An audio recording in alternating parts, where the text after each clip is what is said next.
Hi friends, स्वागत है आपका दृष्टि फाउंडेशन की लीगल क्लासेस में। आज हम डिस्कस करेंगे डॉक्ट्रिन ऑफ कलरेबल लेजिस्लेशन के बारे में।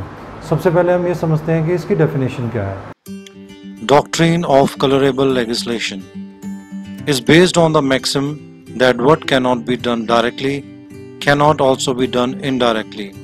If the impunged legislation falls within the competence of the legislature, the question of doing something indirectly which cannot be done directly does not arise. अब हम समझते हैं कि डॉक्ट्रिन ऑफ कलरेबल लेजिस्लेशन क्या कहती है। डॉक्ट्रिन का मतलब हमने पहले भी समझा था, इसका मतलब होता है मेथड या प्रिंसिपल्स। अब कलरेबल लेजिस्लेशन के अंदर स्टेट और यूनियन, इनके पास पावर होती है एक लॉ को बनाने के लिए, एक लॉ को क्रिएट करने के लिए। अब इन दोनों के पास एक इंडिविजुअल पावर है, जैसे कि स्टेट के पास है वैसे ही यूनियन के पास है।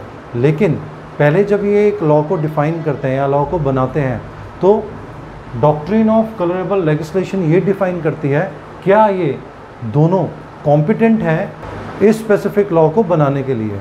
अगर ये कॉम्पिटेंट नहीं है तो डॉक्ट्रिन ऑफ कलरेबल लेजिस्लेशन इस चीज़ के ऊपर वर्क करती है, इस चीज़ के ऊपर सर्वे करती है और चेक करती है कि अगर ये इनकम्पिटेंट है तो उस पर्टिकुलर लॉ को वॉइड कर दिया जाएगा, वो इनवैलिड हो जाएगा, वो आगे प्रोसेस में नहीं आएगा।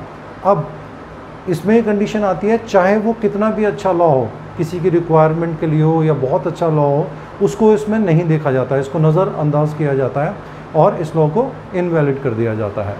अब ये आता है schedule 7 of Indian constitution act के अंदर। इनकी पावर्स को डिस्ट्रीब्यूट करने के लिए शेड्यूल 7 ऑफ इंडियन कॉन्स्टिट्यूशन में इसको डिफ़ाइन किया गया है। इनकी 3 लिस्ट बनाई गई हैं, यूनियन लिस्ट, स्टेट लिस्ट और कॉन्करेंट लिस्ट। यूनियन लिस्ट के अंदर हम जानते हैं कि यूनियन इसके अंदर लॉ को डिफ़ाइन कर सकती है, लॉ को बना सकती है, जैसे कि सेंट्रल गवर्नमेंट होती है। वैसे ही स्टेट लिस्ट के अंदर स्टेट के पास ये पावर होती है कि वो कौन से लॉ को क्रिएट कर सकती है, बना सकती है। और कॉन्करेंट लिस्ट के अंदर यूनियन और स्टेट जो है वो दोनों की दोनों कंबाइन होके एक लॉ पे डिस्कस करके उस लॉ को बना सकती है। अब जैसे कि हमने समझा कि डॉक्ट्रिन ऑफ कलरेबल लेजिस्लेशन क्या करती है, वो ये चेक करती है कि जो लॉ स्टेट ने या यूनियन ने बनाया है क्या वो इस चीज़ के लिए कॉम्पिटेंट है कि नहीं है। और इसके आगे ये आता है आर्टिकल 245 और 246 ऑफ इंडियन कॉन्स्टिट्यूशन के अंदर। अब ये डॉक्ट्रिन क्या कहता है? ये कहता है does not bother about bona fide and mala fides, यानी कि टेंशंस चाहे बोनाफाइड हो चाहे मेलाफाइड हो, अगर ये लॉ बनाने वाली जो बॉडी है वो इनकम्पिटेंट है इसको बनाने के लिए तो वो इनवैलिड कहलाएगा। ये डॉक्ट्रिन ये चेक करता है कि क्या वो बॉडी कॉम्पिटेंट है उस लॉ को बनाने के लिए, और वो उस चीज़ को भी रिस्ट्रिक्ट करता है कि वो अपनी पावर का गलत इस्तेमाल ना करें।